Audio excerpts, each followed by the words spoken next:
أعوذ بالله السميع العليم من الشيطان الرجيم من همزه ونفخه ونفثه ولا أنتم عابدون ما أعبد ولا أنتم عابدون ما أعبد ولا أنتم عابدون ما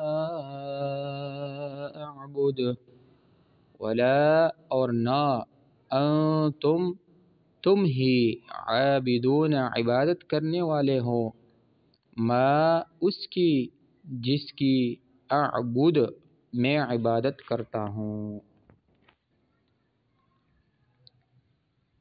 قال رسول الله صلى الله عليه وسلم إذا وسد الأمر إلى غير أهله فانتظر الساعة.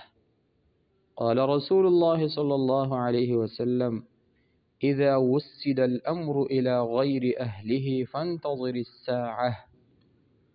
قال رسول الله صلى الله عليه وسلم إذا وسد الأمر إلى غير أهله فانتظر الساعة. رسول اللہ صلی اللہ علیہ وسلم نے فرمایا جب کام نااہل لوگوں کے سپرد کر دیے جائیں تو قیامت کا انتظار کرنا. صحیح البخاری حدیث نمبر 59.